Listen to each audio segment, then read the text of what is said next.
Optimis saat krisis, fokus pada solusi, bukan pada masalah.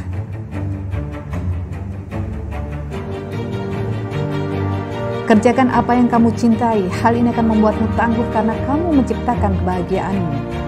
Temukan tim, di masa seperti ini banyak yang merasa senasib sepenanggungan, saatnya cari teman. Bagikan kebaikanmu, sekarang saatnya berbagi apa yang kamu miliki, tidak harus berupa materi, bisa juga tentang semangat diri. Bahagialah karena bahagia bukan suatu harus berjalan baik, tapi bagaimana kita bisa merespon dengan cara yang lebih baik. Selamat datang di obrolan Dapur Ibu.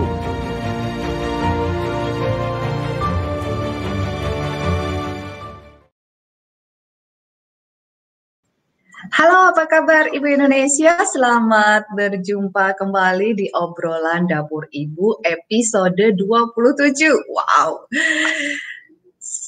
Garis finish sudah di depan mata, ya. Garis finish sudah di depan mata dan teman-teman sudah harus meningkatkan semangatnya karena kita harus high energy ending dalam program puasa Ramadan kali ini. Terima kasih untuk yang sudah hadir. Ada Mbak Ani Dwi Haryani, apa kabar Mbak? Ya, hari ini kita akan bersama-sama, ya. Ada juga Mbak Ratih Arum, ya. Dan Mbak Ratih Arum sudah hadir. Di sini hari ini kita akan bersama-sama melihat gejala yang ada di negeri ini, ya. Karena seperti kita lihat pasar sudah mulai ramai. Kemudian suasana Lebaran juga kayaknya yang saya pikir tadinya akan berbeda dari yang sebelumnya, ternyata sudah banyak orang-orang yang membeli baju Lebaran, kemudian mempersiapkan masakan-masakan yang begitu banyak dan berharap masih ada nanti saudara-saudara yang akan berkumpul di saat Lebaran. Saya masih bingung apakah saya yang nggak normal atau mereka yang normal gitu kan. Nah, ini adalah gejala yang bisa kita lihat bahwa kemungkinan besar kebijakan negeri ini, katup aktivitas warganya akan perlahan-lahan mulai dibuka. Ini, maka kita harus bersiap, gitu ya. Kita harus bersiap. Kita harus berdamai nantinya dengan virus yang namanya COVID-19 kali ini. Nah, tapi bagaimana persiapannya? Beberapa negara lain sudah menayangkan beberapa macam inovasi-inovasinya tentang bagaimana sih untuk menghadapi new normal yang ada setelah pasca COVID nanti. Bahwa COVID ini tidak akan hilang, tapi kita harus hidup berdamai dengannya. Nah, kita lihat terlebih dahulu persiapan negara-negara tetangga, ya, persiapan negara-negara tetangga dalam menghadapi pasca COVID-19 kali ini untuk bahan obrolan kita pagi hari ini. Mari kita lihat, ini adalah proses di Cina, bagaimana mereka akan mempersiapkan pendidikan pasca COVID.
Iya, itulah tadi persiapan dari negeri tetangga, ya, negeri tetangga. Nah, bagaimanakah persiapan yang harus kita lakukan di negeri kita sendiri? Maka kita bakalan undang Pak Dodi Marianto untuk bisa membahas lebih detail bagaimana sih sebenarnya yang harus kita lakukan dalam persiapan pasca COVID-19 kali ini. Kita panggil Pak Dodi Marianto. Iya. Selamat pagi Pak Dodi. Assalamualaikum warahmatullahi wabarakatuh. Tapi banget sih Pak. Hari Jumat. Oh, hari Jumat, kirain kaosnya habis. Iya Pak Dodi. Memuliakan Jumat. Memuliakan Jumat. Ya, ini kita masih sesi ngeteh bareng Pak Dodi, ya, ngeteh bareng Pak Dodi. Pak Dodi tadi di intro kan sudah ada video tentang persiapan Cina gitu ya, untuk mempersiapkan anak-anaknya ketika masuk ke sekolah nantinya. Nah, ini memang menjadi tantangan besar kita bahwa permasalahan besarnya nanti adalah ketika anak-anak masuk sekolah. Nah, bagaimana menurut Pak Dodi ini nanti? Mumpung kita di Indonesia masih maju mundur nih, kapan mau masuk sekolahnya gitu kan itu ya? Iya. Betul. Ini sesuatu yang tidak mudah untuk diobrolkan. Sekarang pertama menyangkut anak-anak tercinta kita, yang kedua menyangkut interaksi dengan banyak orang. Jadi banyak pihak yang nanti akan terlibat karenanya. Baiklah, mari kita lakukan sesuatu sebisa yang kita lakukan. Yang pertama adalah demikian. Kita pahami terlebih dahulu tentang COVID-19 itu. Sejauh yang informasi yang masuk, COVID ini sangat menyukai, jadi bisa hidup panjang pada suhu rendah dan tidak memiliki umur panjang pada suhu normal Indonesia, suhu lingkungan Indonesia. Maka dari itu kita bersyukur bahwa kita hidup di alam yang sangat baik, ramah kepada kita, membantu kita di dalam mengatasi COVID. Maka marilah kita bersahabat dengan alam di dalam menangani COVID ini. Nah, bagaimana dengan persiapan putra-putri kita bersekolah? Maka yang pertama adalah kita manfaatkan masa tenggang anak-anak diliburkan dari persekolahan, persekolahan di pembelajaran di sekolah. Ya, kemudian anak-anak belajar di rumah untuk menata terlebih dahulu sekolah anak-anak agar sekolah itu ramah terhadap si COVID ini. Jadi kita ajak alam untuk membantu kita menyiapkan sekolah anak-anak. Maka yang pertama adalah simulasi COVID itu. Di banyak negara mengatakan bahwa COVID ini akan sangat cepat penularannya di ruang tertutup. Maka mari kita buat bukaan selebar-lebarnya pada seluruh ruang pembelajaran anak-anak. Jadi jendelanya yang kecil-kecil kita buat lebar dan tinggi. Lalu ventilasinya yang sedikit, kita perbanyak ventilasinya. Tentu saja ini memerlukan persiapan. Maka kita gunakan masa tenggang ini, sekitar masa libur panjang anak-anak ini, sampai dengan sekitar 2 bulan kan ya, untuk melakukan hal itu, supaya tidak tergesa-gesa. Jadi jendelanya diperbanyak, bukaan jendela ditinggikan, ventilasi diperbanyak. Itu yang pertama, sehingga sirkulasi udara terjadi. Pada saat anak-anak bersekolah, belajar di dalam ruangan, maka semua pintu, semua jendela dibuka saja. Jangan khawatir anak-anak berlarian keluar dan lain sebagainya, itu lebih bisa diatasi daripada kita mengatasi si virusnya sendiri. Jadi, buka saja semua bukaan yang ada, sirkulasi bagus. Syukur-syukur Syukur-syukur adalah anak-anak bisa melakukan pembelajaran itu tidak di ruangan kelas, di luar ya, tetapi justru di halaman sekolah. Maka mari kita tanam pohon-pohon yang rindang, tempat anak-anak bisa belajar membuat kelas-kelas di bawahnya, sehingga tidak perlu melakukan pembelajaran di dalam kelas. Kalaupun ada pembelajaran di dalam kelas, kita bisa selang-seling nih. Kelas yang tadinya kelas 1, 2, 3, 4, 5, 6 berderetan. Maka kelas 1 di dalam kelas 2 sebelahnya kosong.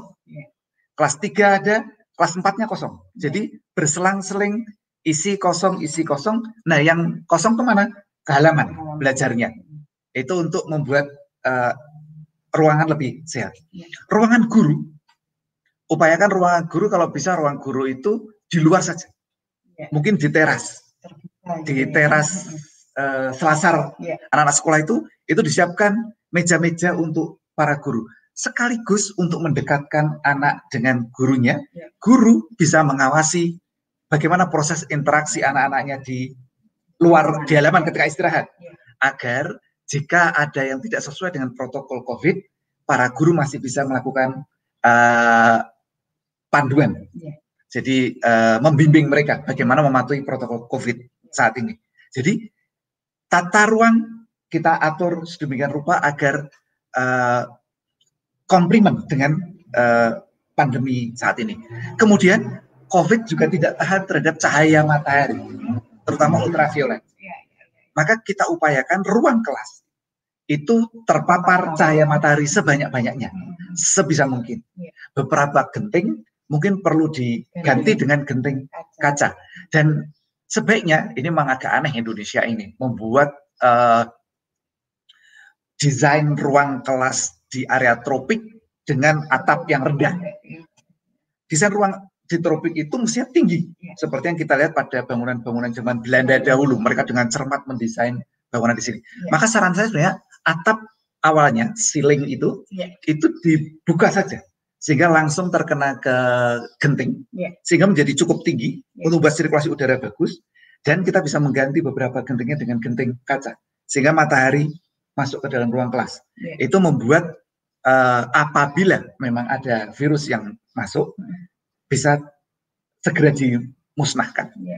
Jadi kalau melihat simulasi yang ada saat ini adalah bila memang orang-orang yang terpapar virus itu sudah banyak masuk ke seluruh pelosok Indonesia, hampir tidak mungkin kita menghindarkan diri dari virus itu.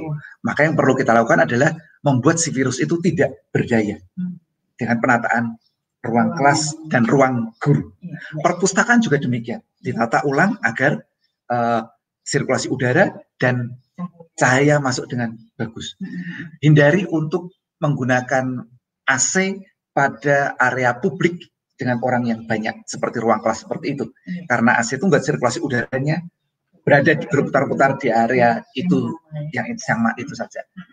Nah, ini akan sangat bagus untuk kita bersiap terlebih dahulu mumpung ada waktu. Jangan sampai nanti setelah anak-anak masuk baru gerabak-gerubuk, bingung di dalamnya. Syukur-syukur nanti mungkin proses pembelajarannya bisa agak lebih panjang lagi di rumah, sehingga persiapannya bisa lebih lama untuk menata itu.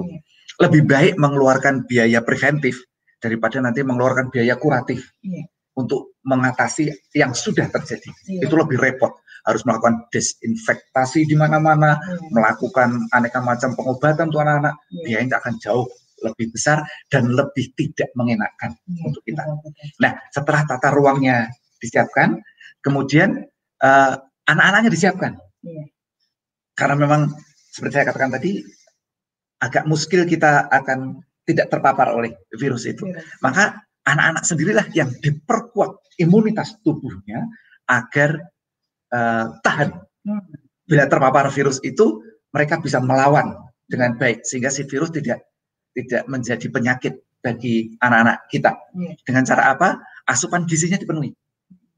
Makanan sehat yang gizi seimbang itu dipenuhi. Kita ini kan negara agraris dan maritim.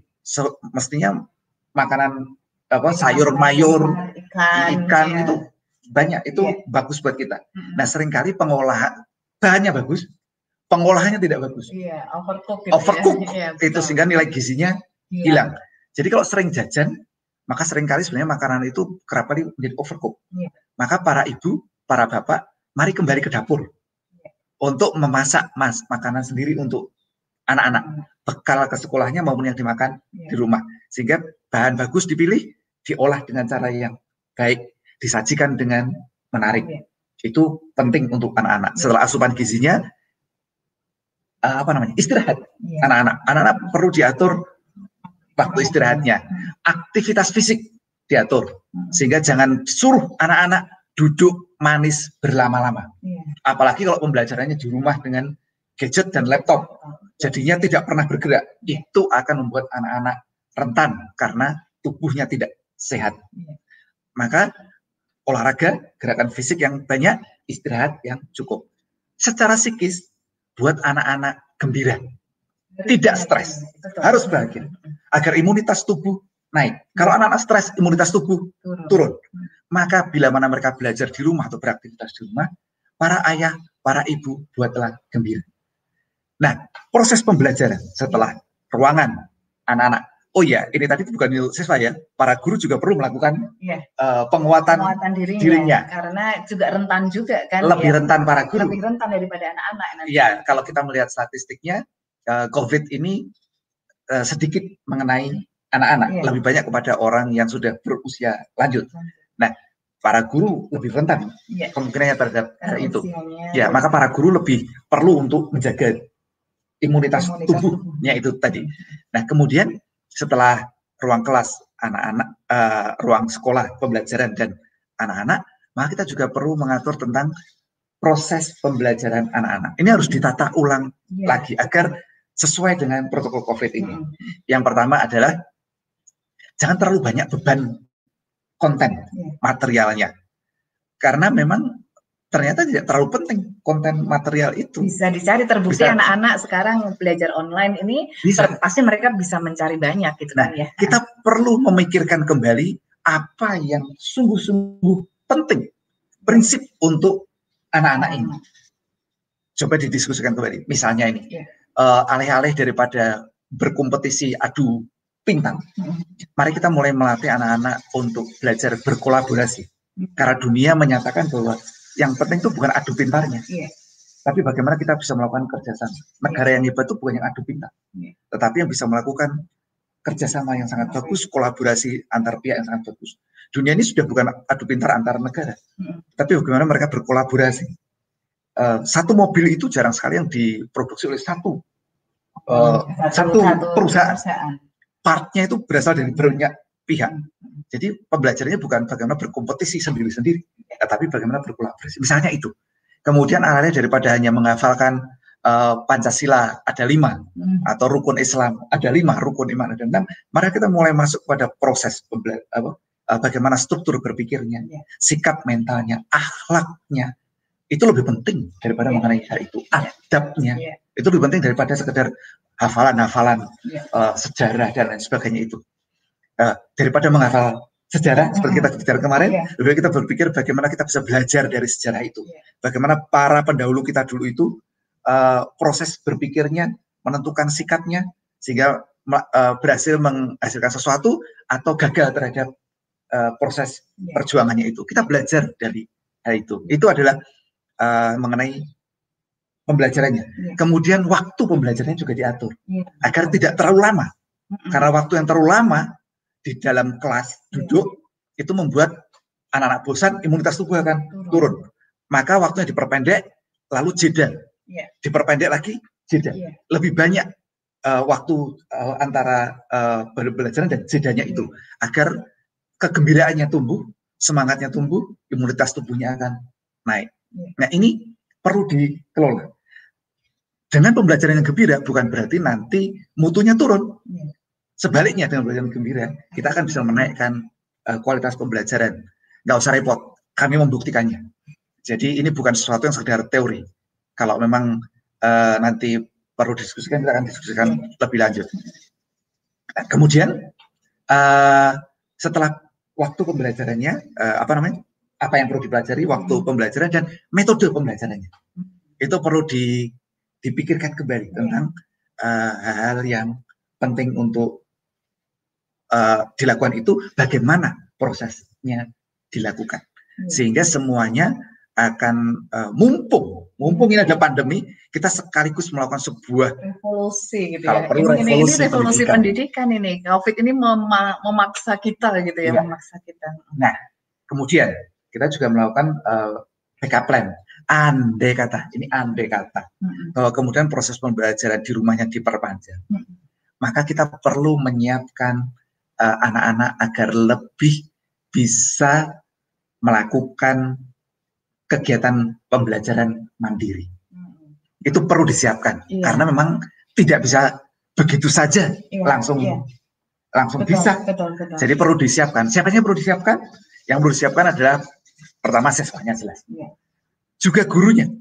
Bagaimana melakukan proses pembelajaran secara online itu tidak mudah. Harus ada pelatihan yang mengenai itu. Kemudian yang ketiga adalah orang tua dan lingkungan sekitarnya, agar tidak walhasil justru menghasilkan stres pada semua pihak.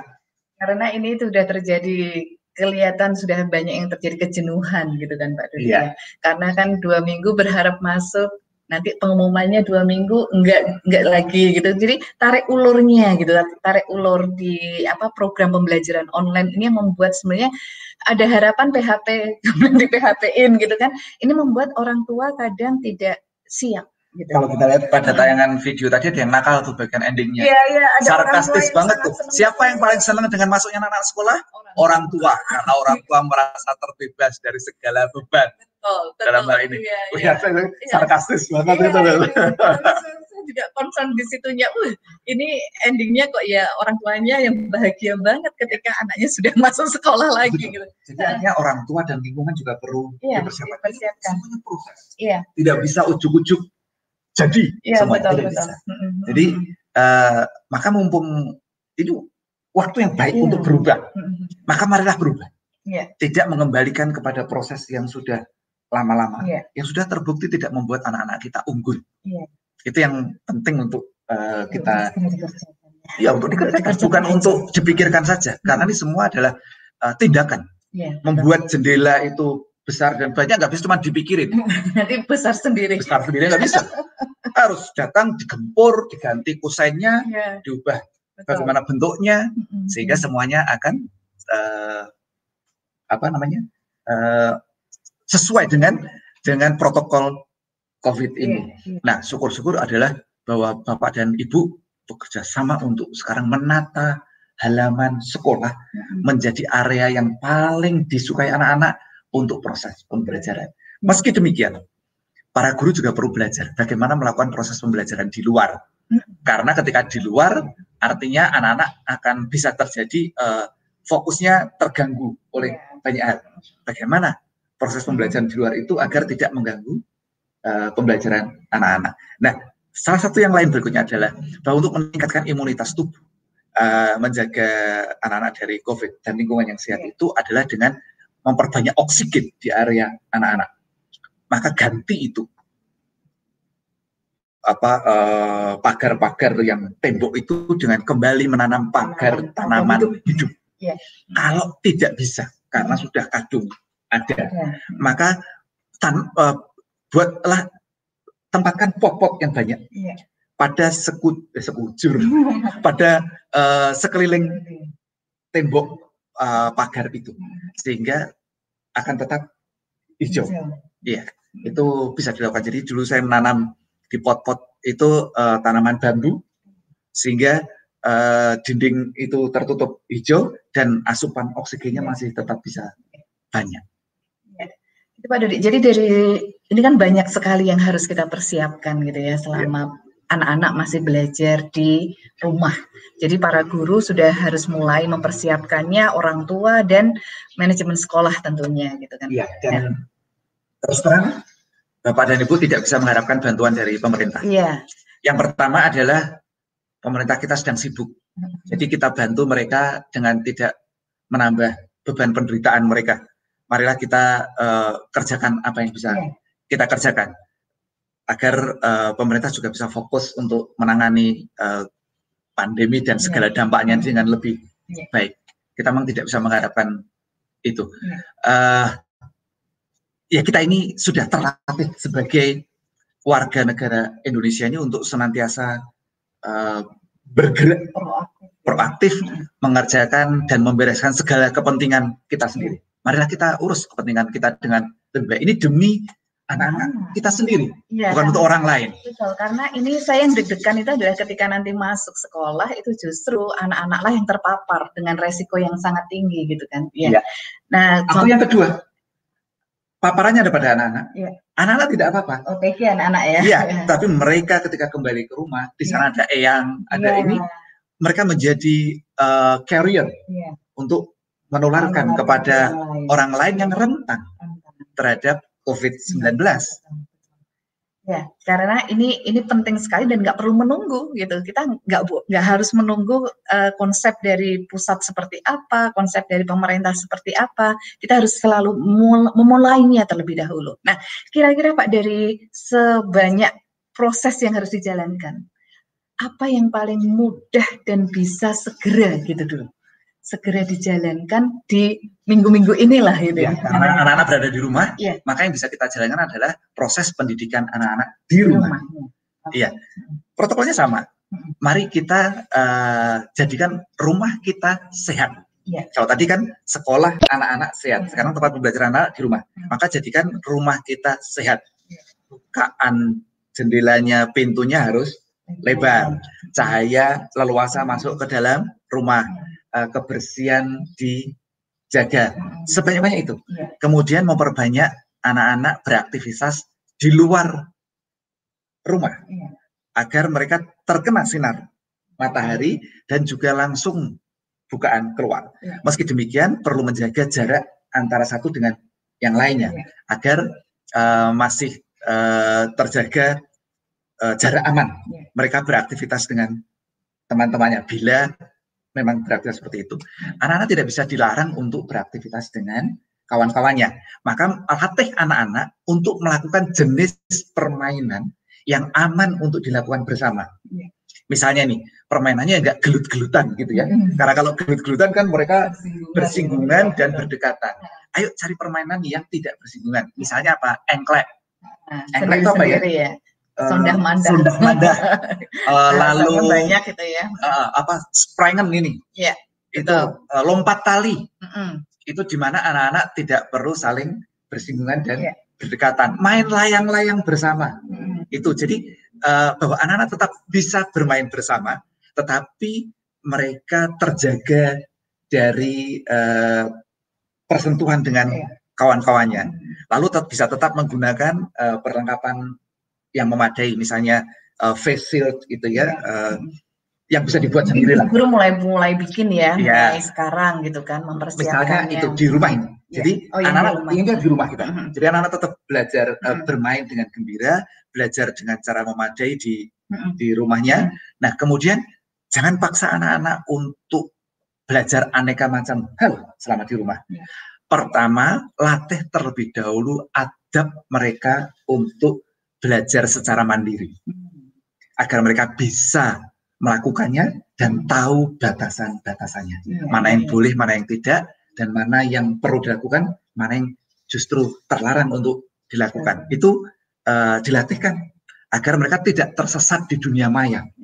Yang dunia maya itu begitu tersesat seperti black hole itu menyerapnya, masuk semuanya di sana, sulit keluarnya. Itu yang perlu untuk dilatihkan pada anak-anak. Para ibu tentu sudah menyadari bahwa ketika anak-anak kecanduan gadget, itu sudah sulit sekali untuk keluar, apalagi terperosok ke dalam dunia maya.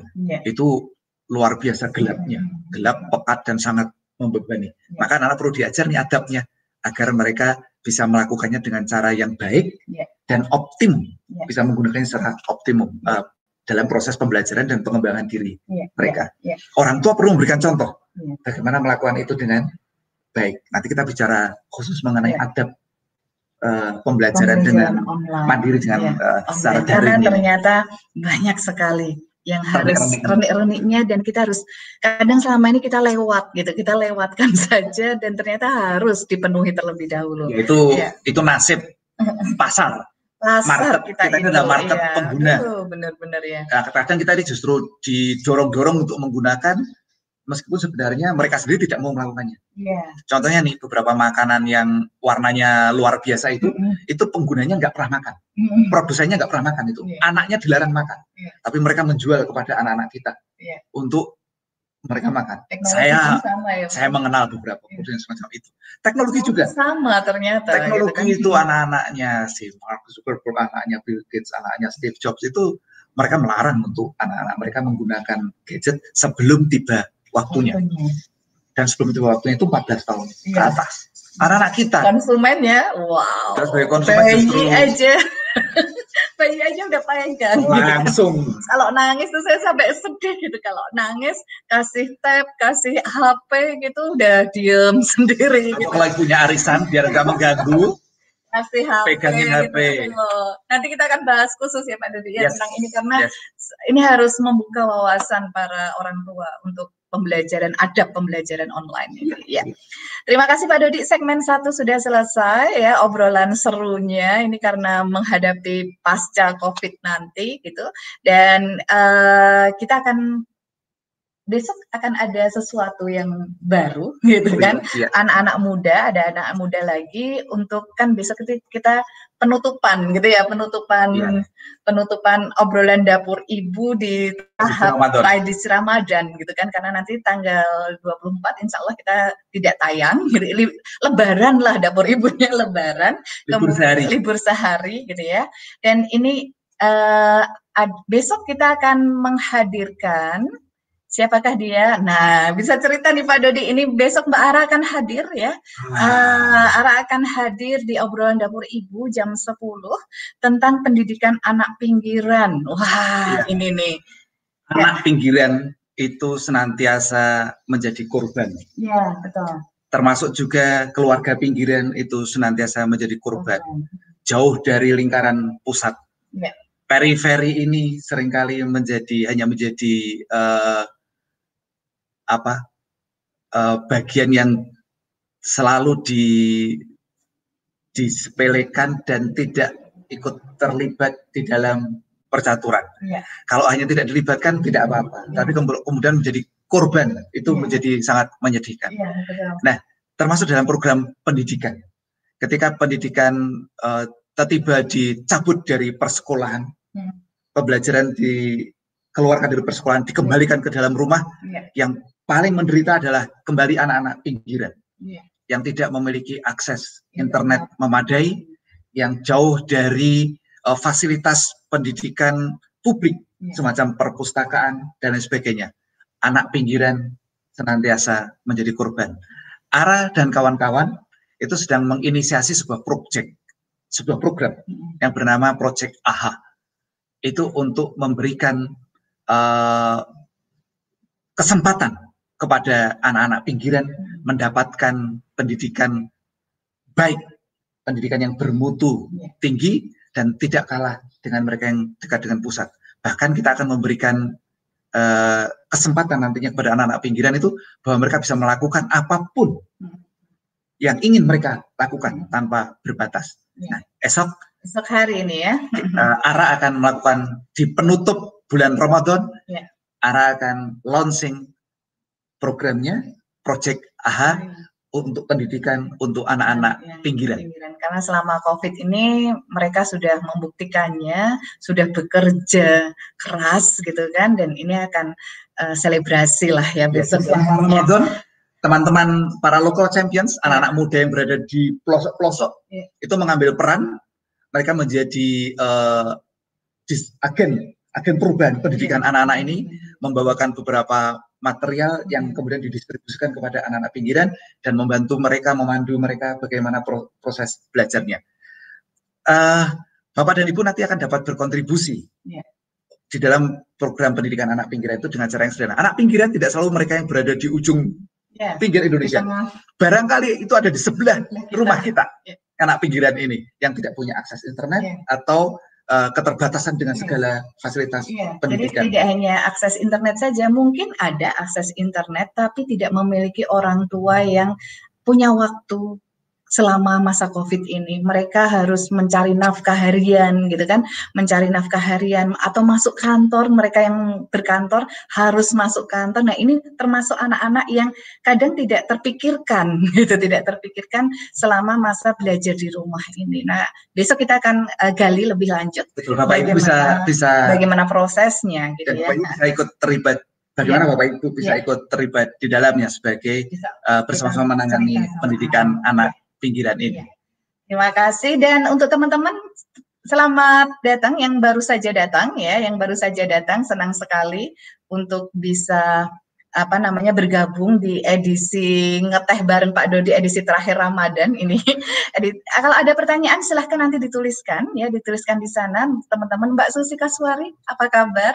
Lama kita tidak jumpa ya. Pahlawan. Iya, Mbak Nurul, Mbak Nur Malasari dari Bogor, apa kabar? Mbak Rifka ini, halo Mbak Rifka. Yang setia Mbak Sri Mutiara Hardi dari Lombok ya.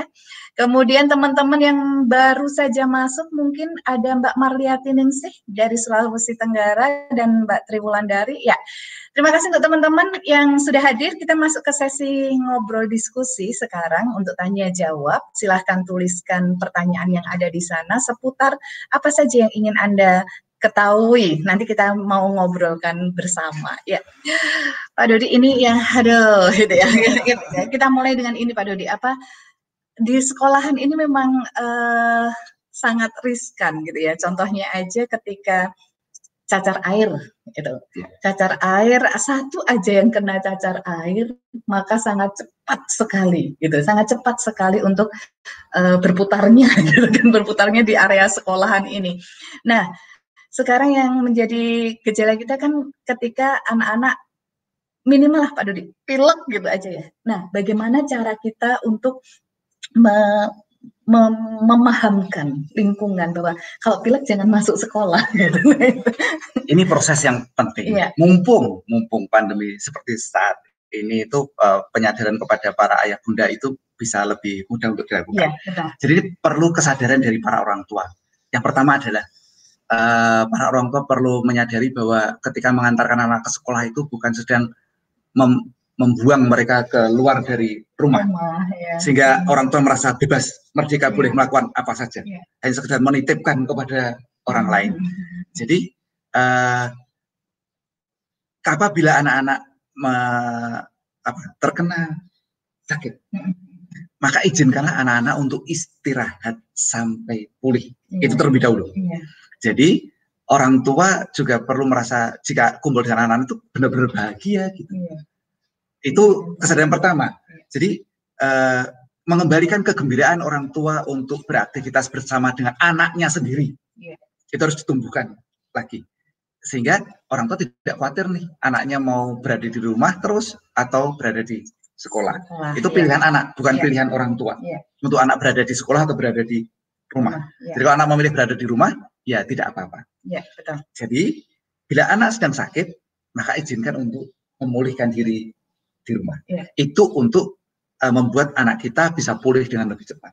Yang kedua, selain anak kita pulih lebih cepat, kita menjaga anak-anak yang lain, teman-teman anak kita itu agar tidak tertular penyakit anak kita. Jadi jangan terlalu buru-buru untuk segera masuk sebelum betul-betul yakin bahwa segala penyakit pada anak kita itu sudah tuntas dan tidak akan menjadi agen penularan pada kawan-kawannya yang lain. Lama tidak apa-apa. Nah, pihak sekolah itu perlu menyiapkan agar orang tua tidak khawatir jika anaknya lama berada di rumah. Orang tua seringkali meminta anak-anak agar cepat masuk karena khawatir nanti ketinggalan pelajaran. Nah, pihak sekolah perlu untuk membuat sebuah sistem bahwa ketika anak-anak berada di rumah itu, mereka tidak akan ketinggalan pelajaran. Sekarang teknologinya sudah sangat baik dan para guru juga sudah mencobanya.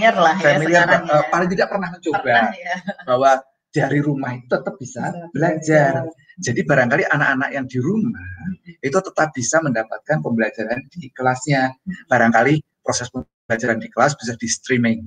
Sehingga anak yang sedang berada di rumah, sedang sakit, bisa tetap mengikuti pembelajaran di kelas. Jadi tidak khawatir dengan ketinggalan pelajaran. Orang tua juga tidak perlu khawatir untuk buru-buru menyuruh anaknya masuk sekolah. Ini berbagai pihak perlu disiapkan. Kemudian anak kita sendiri juga perlu dipandu agar menyadari bahwa sebuah penyakit itu ada yang bisa menular dengan cepat. Sehingga apa yang perlu dilakukan olehnya apabila terkena penyakit. Itu protokolnya dilatihkan dengan baik. Dilatihkan pada anaknya, pada orang tuanya, dan juga dipatuhi oleh guru-guru dan pihak sekolah. Jadi jangan khawatir. Mungkin ada baiknya juga sekolahan perlu melengkapi akses internet. Ya, ini harus nih saatnya sekarang gitu ya, punya wifi yang bagus, kemudian beli platform gitu, platform yang apa namanya bisa online, bisa streaming dan sebagainya. Karena Mas Menteri pun sudah menyampaikan bahwa dana BOS itu kalau Anda yang mendapatkan BOS di sekolah itu bisa untuk kepentingan internet, kepentingan pembelajaran online gitu ya, kepentingan pembelajaran sekarang sudah boleh gitu kan, maka gunakan dengan baik. Gunakan dengan baik agar kita menjadi fleksibel nih anak-anak untuk demi kesehatan mereka, demi kebahagiaan mereka gitu. Dan guru-guru pun juga jangan mulai meremehkan gitu ya Pak. Biasanya kan, cuma pilek aja kok nggak masuk gitu. Itu nggak boleh sama sekali. Saat ini ya, untuk saat apalagi ini konsentrasi kita setelah COVID nanti. Pilek, karena corona itu pilek. Ya, corona itu pilek gitu. Jadi tanda-tandanya juga mirip dengan influenza. Jadi kalau teman-teman nanti buka di beberapa barang produk rumah tangga itu ada untuk mengganti virus corona, untuk menangani corona itu sudah lama sekali. Karena corona itu udah pilek sebenarnya gitu, dengan COVID-nya sekarang dengan 19 itu kan tarafnya berbeda gitu. Jenisnya. Jadi terjadi mutasi. Terjadi mutasi ya, corona ini. Ya, ada pertanyaan nih Pak Dodi. Sebentar saya masukkan dulu. Dari Mbak Hikmawati ya, dari Mbak Hikmawati terlebih dahulu. Bagaimana caranya Bapak Ibu bersemai anak pada saat berumur 7 tahun dan 10 tahun? Ayo Bu. Ya. Sekali. Mbak Hikmawati, untuk anak 7 tahun dan 10 tahun itu memang pra-akil balih akhir ini, masuk pra-akil balih akhir. Ini tantangannya luar biasa untuk anak-anak ini. Karena apa? Sudah nggak mau dianggap anak. Sudah nggak mau dianggap anak lagi, tapi belum gede, gitu kan? Gitu belum gede. Kemudian ketika sudah mau dianggap gede, tapi kok ya masih anak-anak, gitu kan? Ini seninya di mendidik anak 7 sampai 10 tahun ini ada tarik ulur. Kalau saya dulu mendampingi anak-anak ketika umur 7 sampai 10 tahun, mereka akan paham dulu apa yang harus sudah dilakukan anak-anak usia 7 tahun. Kemudian 7 tahun ke atas ya sampai 10 tahun itu didiskusikan bersama. Kemudian saya menjadi temannya, benar-benar menjadi teman main gitu. Karena anak-anak usia gini tuh kalau perempuan kadang kemayu gitu kan. Terus kalau laki itu sudah kemaki gitu ya. Udah pokoknya aku loh, ini akunya harus diakui karena akan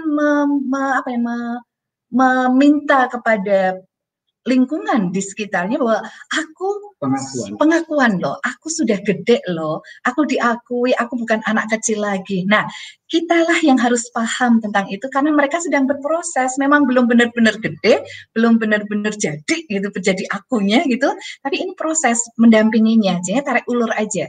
Jadi kadang saya menjadi temannya, kita menjadi temannya, kemudian teman itu tidak menasehati. Teman itu tidak kepo, ya tidak kepo. Anak-anak usia segini itu paling males kalau orang tuanya kepo sebenarnya. Ini sudah mulai, nanti usia 10 ke atas makin jadi lagi, makin nggak suka sama sekali kalau orang tuanya kepo tentang dirinya. Teman itu bermain bersama. Ya, main bersama, tumbuh bersama. Kemudian tarik ulurnya ada misalkan sholatnya kok masih bolong-bolong gitu ya. Nah, itu form love-nya dimunculkan. Jadi cinta yang tegas gitu. Harus seperti apa? Dan diajak ini nalarnya dibangkitkan gitu kan, bukan dihukum. Tapi membuat kesepakatan yang semakin banyak kesepakatan yang dibuat dengan anak-anak usia 7 sampai 10 tahun ini gitu. Komitmen dan konsekuensi di dalamnya itu. Nah, sehingga ketika pembelajaran di sekolah pun kan lihat anak 7-10 tahun kan kira-kira masuk kelas 1 sampai kelas 3 ya. Secara aspek proses pembelajaran kami lebih mendekatkan mereka kepada anak-anak TK. Jadi masih boleh lari-lari, banyak bergerak, pakai lagu, gerak dan lagu itu banyak di sana. Bukan seperti anak kelas 6 SD yang harus sudah duduk manis dan sebagainya. Ini proses peralihan yang mesti baik. Jadi tidak dipaksa berada di ruangan. Sehingga akhirnya apa? Mereka belajar tapi tidak senang. Mereka bisa membaca tapi tidak suka baca. Mereka bisa berhitung tapi tidak mengerti bagaimana matematika. Itu adalah karena dipaksa berada di dalam kelas, duduk manis dan dikeluarkan dari fitrah pembelajaran mereka. Itu tidak menarik yang seperti itu. Jadi sama nih dengan anak-anak itu ketika di rumah, jangan paksa mereka seperti sudah dewasa besar. Ini sedang proses peralihan yang menuju ke akhir balik kan. Jadi hal itu dijalankan dengan memahami tumbuh kembangnya anak.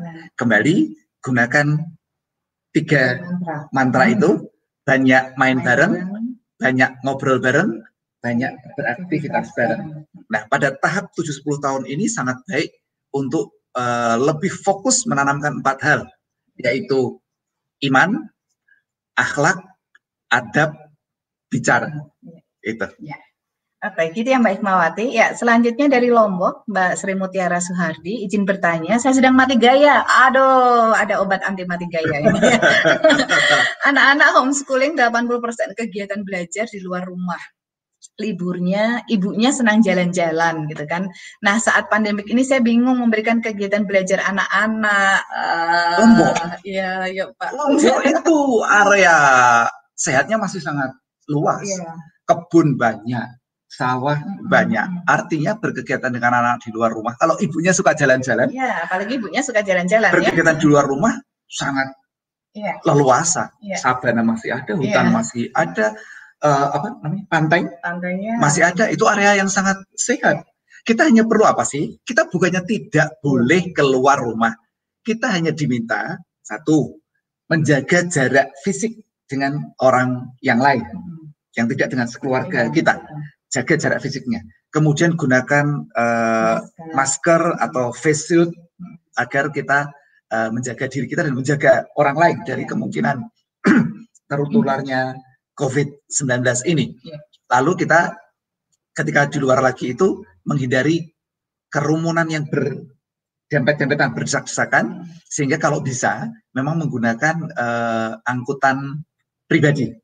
Jadi kalau tidak ada mobil, cari area yang jalan kaki, naik sepeda, bisa itu, naik dokar yang cuma satu keluarga, bisa. Jadi carilah area-area yang bahwa secara protokol kita tidak melanggar, tetapi tetap sehat. Kalau di dalam rumah terus, malah nggak sehat. Jadi kalau ibunya suka jalan-jalan, bagus banget. Tinggal mencari kemana jalan-jalannya, bukan ke mall, bukan ke pasar, bukan ke tempat rekreasi publik, yang sepi gitu, yang sepi hanya kita saja. Kami masih jalan-jalan ke sawah. Ke sawah itu cuma berdua gitu kan. Paling ketemunya kan Pak Tani. Ketemu Pak Tani aja jauh gitu di sana. Bisa teriak-teriak itu ngobrolnya. Jadi kita bukan lockdown ini. Kita masih boleh untuk jalan gitu. Cuma kita protokolnya harus dijaga dengan baik. Gitu. Ya. Gitu ya Mbak Sri Mutiara Suhardi. Selanjutnya lanjut ke Pekanbaru, Mbak Nur Hasnah Hasan. Iya.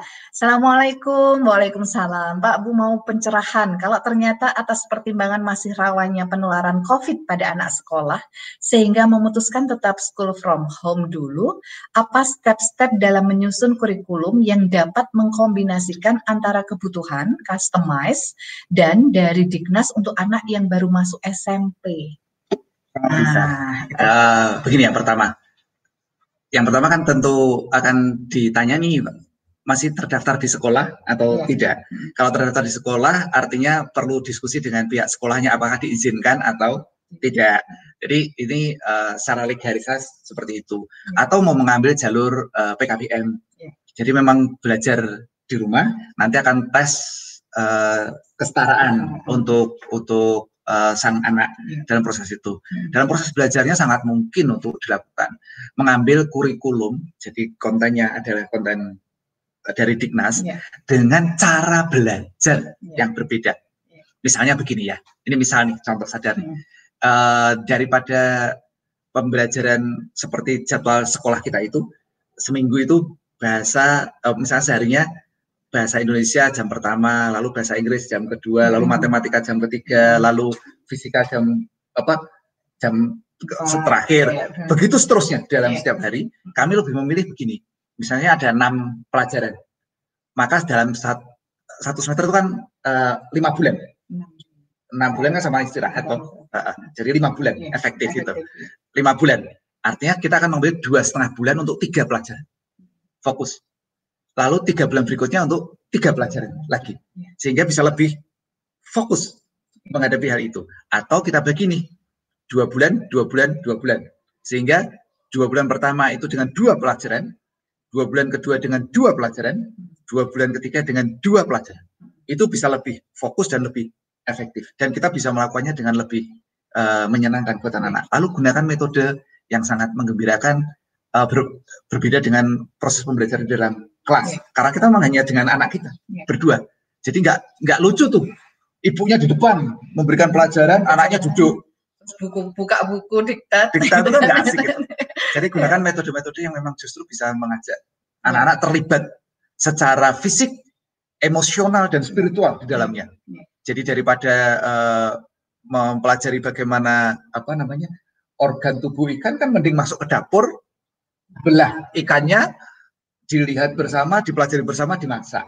Itu proses yang lebih memungkinkan dalam pembelajaran anak-anak ini. Jadi secara konten tidak terlewat, secara metode kita bisa kelola dengan lebih baik. Jadi kurikulum dinas itu adalah referensi. Ini yang perlu dipegang oleh teman-teman semuanya, baik yang mengelola sekolah maupun orang tua yang sedang mendampingi anak-anak belajar. Itu bukan kurikulum yang semuanya harus ditelan mentah kemudian dimasukkan ke anak-anak. Itu adalah ketentuannya jelas loh. Bahkan itu hanyalah referensi. Setiap unit pendidikan harus memiliki kurikulum masing-masing. Harus memiliki kurikulum masing-masing. Harus memiliki kurikulum tingkat satuan pendidikannya masing-masing gitu. Termasuk apalagi kita yang keluarga gitu. Keluarga berhak untuk membuat kurikulum ala keluarganya masing-masing gitu. Jadi itu referensi aja. Oh, arahnya ke sana, kita jadi tahu. Oh ya, arahnya ke sana ya. Matematika itu untuk apa sih? IPA itu untuk apa sih gitu kan. Nah, itu yang perlu kita kuatkan. Levelingnya gitu ya. Dan kalau kami yang mengelola sekolah formal aja, delivery metodenya sangat berbeda gitu. Jadi itu referensi, hanya sekedar referensi saja, apalagi keluarga punya kebebasan untuk itu. Ya. Berikutnya dari Mbak Irma Rahmawati. Assalamualaikum. Waalaikumsalam. Terima kasih atas sharing ilmu yang bermanfaat. Izin bertanya, Bu, untuk mendukung kegiatan belajar online, berapa lama waktu yang bijak anak mencari informasi di gadget? Anak saya SD, bagaimana cara melatih anak agar bisa berpikir terstruktur? Nah, gitu. Yang pertama, anak SD itu belum waktunya boleh memegang gadget sendiri. Itu penting. Belum boleh mempunyai akun virtual sendiri, sosial media sendiri. Itu penting dipahami. Sehingga apabila anak sedang belajar menggunakan gadget, orang tuanya berada di sebelahnya, didampingi di sana. Kemudian lakukan di ruang publik terbuka dengan layar menghadap ke publik, tidak menghadap ke dinding. Sehingga setiap kali Bapak Ibu keluar masuk, Bapak Ibu bisa ngelirik sedikit ke layarnya apa yang ada di layar itu. Itu untuk menjaga pembelajarannya agar tidak lari kemana-mana atau tersesat masuk ke dunia yang gelap. Nah, kemudian apa mau berikutnya? Berpikir terstruktur. Bagaimana berpikir itu anak-anak ya. Jadi tidak boleh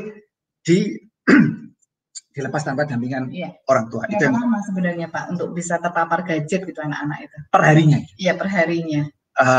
Saya belum memiliki referensi tentang hal itu. Nanti boleh di googling ya Bu ya.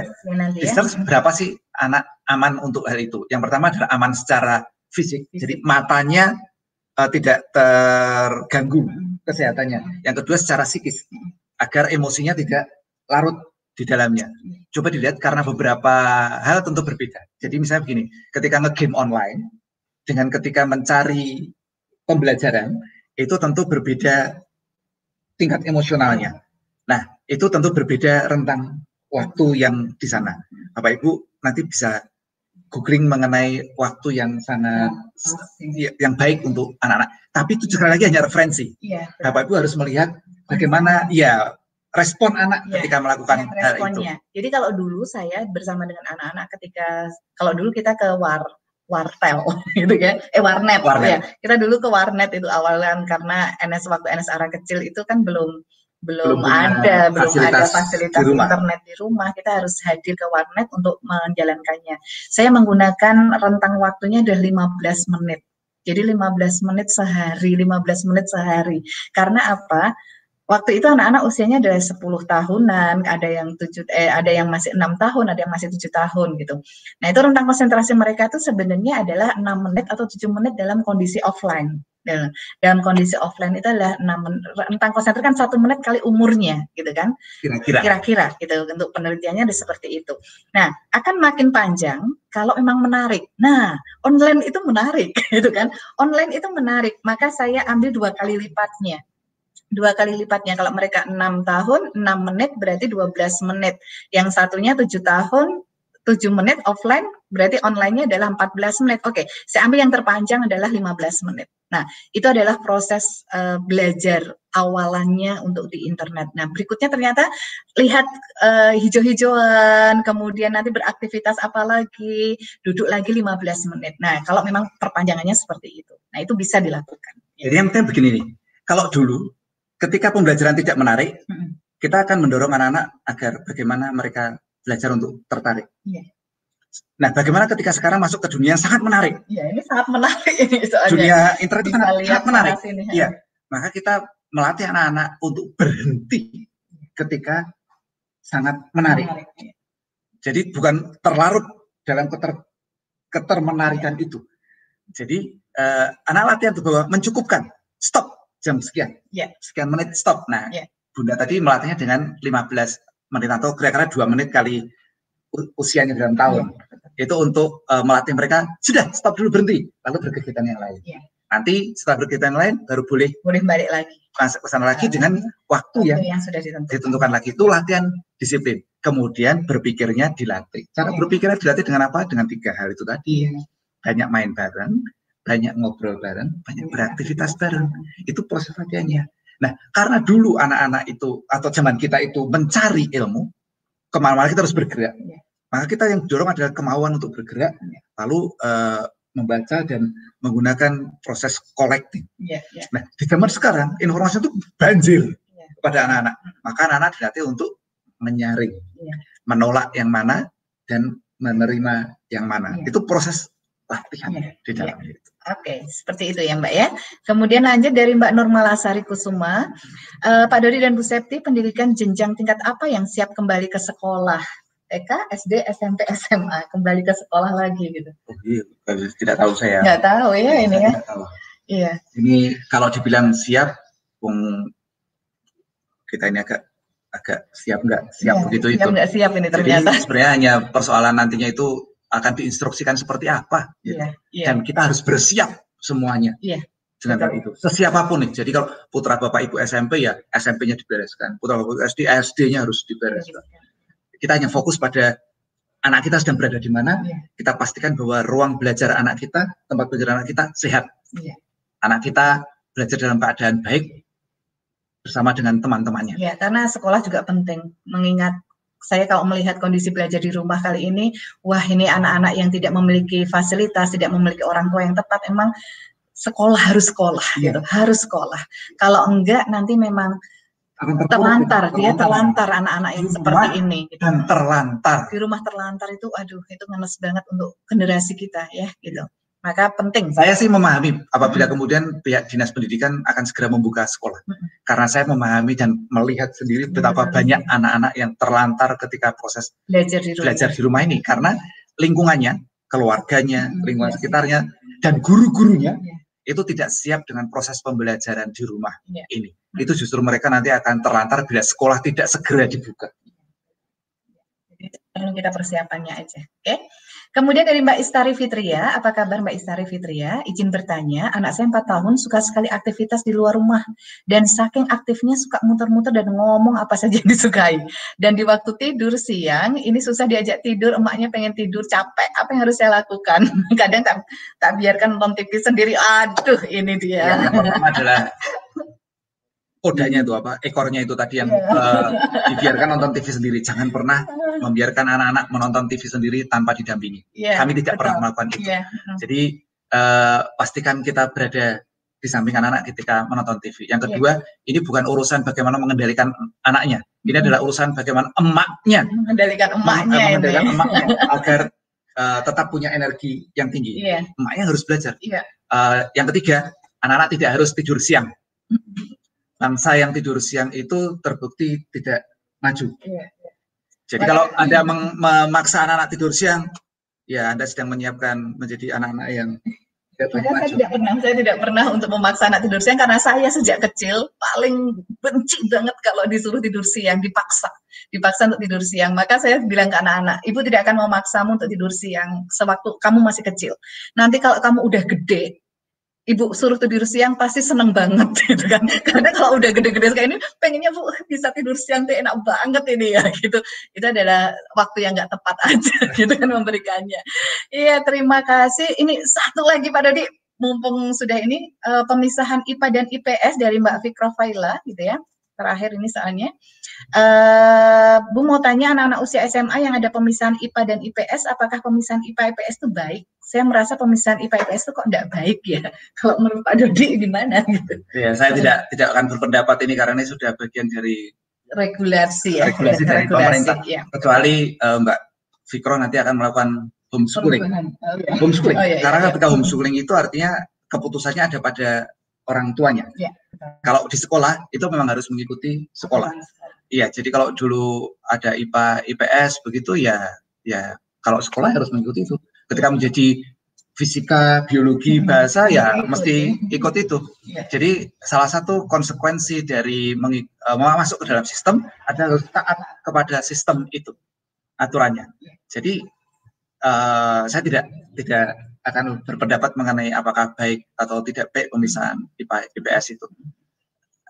Saya mengambil posisi sesuai dengan keyakinan saya untuk anak-anak saya yang berada dalam kewenangan saya. Disesuaikan saja. Oke. Terima kasih untuk teman-teman yang sudah setia di obrolan Dapur Ibu dari episode pertama sampai dengan episode ke-27 ini ya. Ini adalah sesi bareng saya dan Pak Dodi di sesi terakhir Ramadan. Saya mohon izin, mohon maaf sebesar-besarnya, yang mohon maaf lahir batin untuk menghadapi proses panjang belajar saya gitu ya. Terima kasih karena sudah menikmati gitu, mau menemani saya. Iya, mau menemani proses belajar saya gitu. Gradulnya kesalahan di sana sini teman-teman bisa menerimanya. Saya senang sekali dan ini proses yang luar biasa buat saya khususnya karena mempelajari hal baru, kemudian menyampaikan konsisten, komitmen dalam sesuatu yang baru dipelajari. Dan alhamdulillah kita sampai ke episode ke-27 ya. Aduh, besok masih ada episode gongnya gitu ya. Episode gongnya 28 dan bersama dengan anak muda, jadi high energy ending esok hari. Dan buat teman-teman yang ketinggalan dari episode 1 sampai dengan episode 26 gitu ya, silahkan untuk cek di YouTube channel kita di Padepokan Margosari atau di Anchor ya, podcastnya adalah di www.anchor.fm/septi/wulandani gitu ya. Nah, itu yang perlu dikuatkan nanti bahwa kita punya konten selama COVID ini. Berkarya terus. Jadi untuk teman-teman semuanya selamat menyambut Lebaran. Insya Allah 2 hari lagi. Ya. Mari sibukkan diri kita dengan berkarya dan persedikit berkeluh kesah dan mengomentari orang lain. Iya, betul. Siapapun itu. Iya, tetap semangat, terus berkarya, dan jangan lupa bahagia. Terima kasih. Assalamualaikum warahmatullahi wabarakatuh. Dapur adalah pusat peradaban keluarga kita. Dapur adalah tempat di mana kehangatan keluarga kita berada. Mari saatnya membangun peradaban dari dalam rumah. Salam obrolan dapur ibu. Harta yang paling berharga adalah keluarga, istana